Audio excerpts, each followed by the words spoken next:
Hey there, Spartans. Happy Friday. So it's Miss Slattery back with another first chapter Friday. And the book I want to share with you today, I'm really excited about because it was actually a recommendation from one of my students to me. And now I'm like recommending it back to you. And it's always a hit.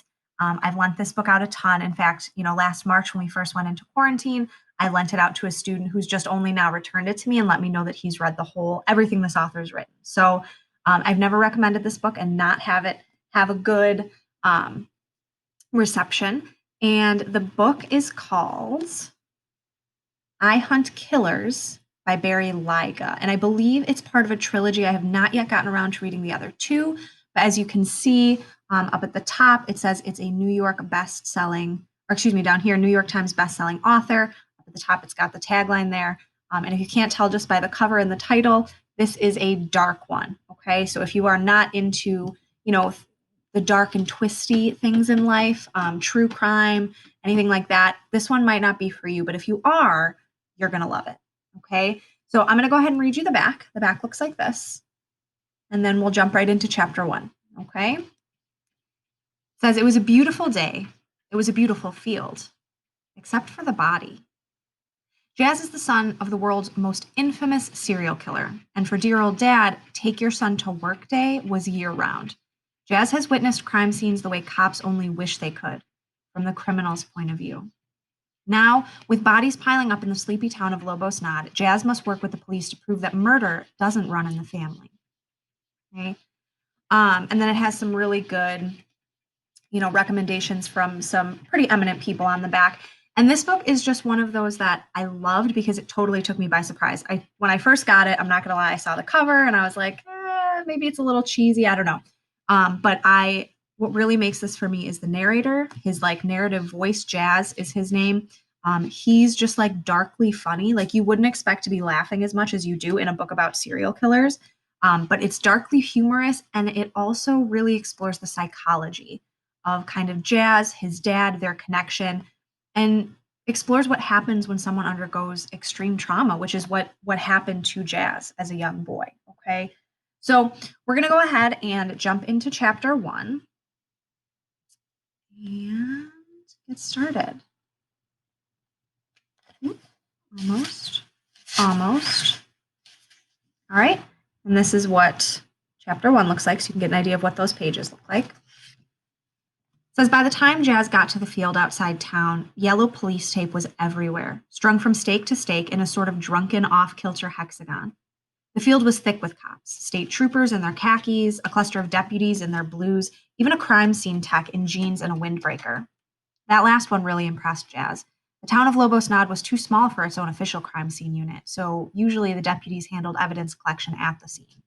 The fact that they'd actually called in a real live tech from 2 towns over, and on a Sunday morning no less, meant that they were taking this seriously.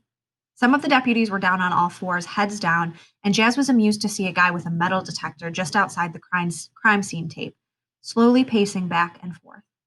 One of the stadies had a cheap little digital video camera and carefully paced the perimeter of the scene. And riding herd over all of it was Sheriff G. William Tanner, standing off to one side, fists planted on his love handles, watching as his command scurried around at his bidding. Jasper Jazz Dent was about to let the cops see him. Jasper Jazz Dent wasn't about to let the cops see him. He belly crawled the last 15 yards through underbrush and tall grass, patiently making his way to a good vantage point. This part of the old Harrison farm had once been endless rows of soybean plants. It was now nothing but old bent and broken stalks, weeds, cattails, and scrub. Perfect cover, really.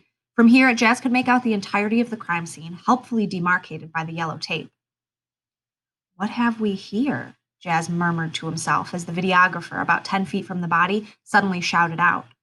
Jazz was far enough away that he couldn't make out the words, but he knew it was something significant because everyone immediately turned in that direction and another deputy rushed over. Jazz went for his binoculars. He owned 3 different pairs, each for different purposes, each a gift from his father, who had very specific reasons for giving them to his son. Jazz tried not to think about those reasons. For now, he was just happy that he'd brought this particular set of binocs. They were Steiner 8x30 binoculars, waterproof, rubberized grip, weighed just a tad over a pound. But the real selling point was the blue-tinted objective lenses, which reduced glare and reflection to almost nil. That meant the enemy, or, for example, a group of cops just 20 yards away, wouldn't catch a glimpse of the sun bouncing off the glass and haul you out of the woods. Dust and assorted leftover plant pollens tickled Jazz's nose, and he caught himself just before he sneezed. When you're prospecting, dear old Dad had told him, you gotta be real quiet, see? Most people have got little noisy habits that they never think of. You can't do them things, Jasper. You have to be totally quiet. Dead quiet. He hated most things about dear old Dad, but what he hated most was that dear old Dad was pretty much always right. He zoomed in on the statey with the video camera, but the others were crowding around, making it impossible for him to see what had so excited everyone. Jazz watched as one of them held up a small plastic evidence bag, but before he could adjust or focus on the bag, the cop brought his arm down and the bag vanished behind his thigh. Someone found evidence, Jazz chanted under his breath, and then bit his bottom lip. Most of these guys, they want to get caught, dear old Dad had said on more than one occasion. You understand what I'm saying, Jazz? I'm saying most of the time they get caught because they want it, not because anyone figures them out, not because anyone outthinks them. Jazz wasn't doing anything wrong, lying out here on his belly, watching the police process the crime scene, but getting caught probably would mean being taken away, and possibly a stern lecture from G. William, and he didn't want that. He'd been at home earlier that morning, his bedroom door shut tight against one of his grandmother's periodic rants. They'd been getting worse and more frequent. When the police scanner had somberly announced a code 2213, an abandoned body had been found. Jazz had grabbed his pack, already stocked with everything he needed for a stakeout, and climbed down the drain pipe outside his window. No point running into Grandma in the hallway and being delayed by her raving. A body was nothing new in Lobos Nod. The last time bodies had turned up, Jazz's life had turned upside down, and it still hadn't righted itself. Even though it had been years since those days and everyone had packed that time away, there were still times when Jazz feared his life would never be right side up again. As the cops clustered around G. William, Jazz refocused on the body. As best he could tell from so far away, there was little in the way of serious trauma. No obvious knife or gunshot wounds, for example. Nothing major jumped out at him, but he didn't exactly have the best vantage point. He was reasonably certain of two things. It was a woman, and she was naked. And naked made sense. Naked bodies were tougher to identify. Clothes told you all sorts of things about a victim, and once you identified the victim, you were one step closer to identifying who made that person a victim. Anything that slows them down, even if it's just by a few minutes, is a good thing, Jasper. You want them nice and slow like a turtle, slow like ketchup. Through the binocs, he watched as G. William mopped sweat from his forehead with a checkered handkerchief. Jazz knew from experience and observation that the handkerchief had been embroidered GWT years ago by the sheriff's late wife. G. William had a dozen of the snot rags, carefully laundered and cared for. He was the only man in town, probably the only man alive, who had his handkerchiefs professionally dry cleaned. The sheriff was a good guy. He came across as a sort of parody of himself when you first met him, but underneath that barbecue-infused gut and floppy dishwater-colored mustache was some serious law enforcement genius, as Jazz knew from personal experience. Tanner ran the entire county's sheriff's department from his office in Lobos Nod, and he'd earned the respect of not just the country, but the entire state. Heck, the Staties didn't send a guy out to videotape a field for just anyone. Tanner had pull. Jazz swept his binocs over a bit and caught a glimpse of the evidence bag as G. William held it up in the sunshine. For a heart-stopping instant, he was sure what he saw in the bag couldn't be for real. The sheriff's stance gave Jazz a perfect, binocular-enhanced view of what it held. And that made Jazz's heart pound so hard he thought Tanner would hear it from where he stood. A body in a field was one thing. It happened. A drifter, a runaway, whatever. But this portended something new, something big. And Jazz had a sinking feeling that people would be looking at him with accusation in their eyes. Only a matter of time, they would say. Had to happen sooner or later, they would say. So he started running down possible alibis. From the relatively pristine condition of the body, he was comfortable guessing the woman had been killed sometime in the past 6 hours. And he'd been at home in bed all night, with Graham the only other person in the house. Not the world's most reliable witness. Connie. Connie would lie for him if necessary. This thought went through his mind for a fleeting second, but was interrupted almost immediately by the sound of a vehicle trundling up the grade. The field was almost level, but not entirely. While it was flat where the body had been found, it sloped gently down about 100 yards to the south and also climbed a bit more steeply, maybe twice as far to the north. The vehicle coming up the road from the south was a beat up Ford station wagon from back when they used to put lead in gasoline. Lobos Nod Medical Examiner was stenciled professionally, if a bit pretentiously, on the door. That meant.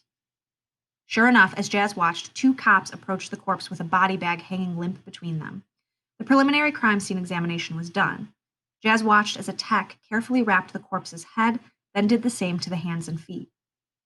Always check the hands and feet, dear old Dad whispered from the past. And the mouth and ears. You'd be surprised what gets left behind. He blinked away the voice and watched them maneuver the dead woman into the bag and zip it shut. As he focused on the struggle with the body bag, something caught his attention from the corner of his eye. He tried to ignore it. It was the kind of thing he didn't really want to notice, but he couldn't help it. Once he'd seen it, it wasn't something he could just unsee. There was one cop in particular, standing off to the side. Not so far from the body that anyone would doubt he was a part of the crime scene, but far enough that nobody would ask for his help with anything. He just stood there, and to anyone else observing, this cop would appear to be keeping out of the way, trying not to interfere.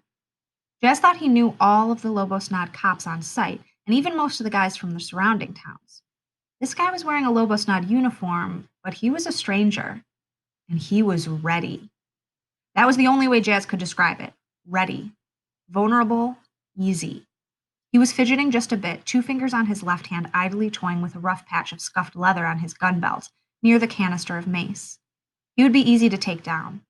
Despite his training, despite his gun and his mace and his baton, Jazz could more than imagine doing so. He could see it right through the binoculars as if it were happening. Jazz could read people. It wasn't something he worked at. It was just as natural as breathing. It was as ordinary as reading a billboard on the highway. You don't really think about the billboard, you just notice it and your brain processes it, and that's that. He closed his eyes for a long moment and tried to think of Connie, of the two of them tangled together at the hideout. Tried to think of playing basketball with Howie. Tried to think of his mother, of the last thing he could remember about her before she disappeared. He tried to think of anything other than how easy it would be to approach this cop, put him at ease, seduce him into complacency, and then go for the belt, the mace, the nightstick, the gun. It would be so easy. It was so easy. Jazz opened his eyes. The body in the station wagon. Even from this distance, he heard the door slam. Jazz wiped the sweat from his forehead.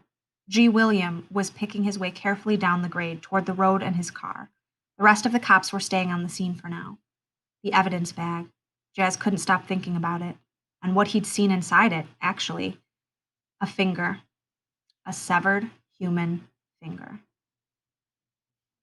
Okay, so chapter 1, again, I Hunt Killers. As you can see, it's told from the perspective of just this kind of brilliant, tormented 17-year-old Jazz, who is a great character. And he, you saw mention in there of his girlfriend Connie and his best friend Howie, his mother who disappeared. So it's really just a character-driven crime drama, really. And again, it's great. I love it. One of the best recommendations I ever got from a student. So I'm passing it along to you, Spartans. Okay. Happy Friday and enjoy.